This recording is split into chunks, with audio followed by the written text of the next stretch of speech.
Jésus te dit, car je connais les projets que j'ai formés sur vous, dit l'Éternel, projets de paix et non de malheur, pour vous donner un avenir et de l'espérance.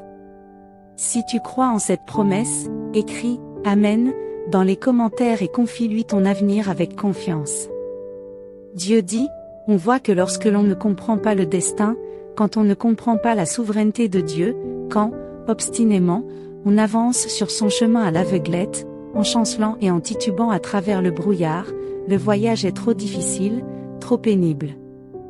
Donc, quand les gens reconnaissent la souveraineté de Dieu sur le destin humain, les plus intelligents choisissent de le connaître et de l'accepter. Vous êtes invités à découvrir comment rester ferme dans la foi.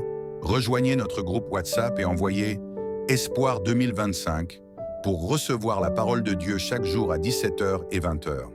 De dire adieu aux jours douloureux où ils essayaient de se façonner une bonne vie de leurs propres mains et d'arrêter de lutter contre le destin pour poursuivre leur prétendu objectif de vie à leur manière.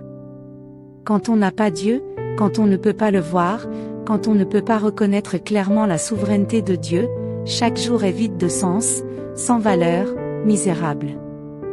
Partout où l'on est, quel que soit son travail, ses moyens de subsistance et la poursuite de ses objectifs n'apportent qu'un chagrin sans fin et une souffrance affligeante, au point que l'on ne peut pas supporter de regarder en arrière et de voir son passé.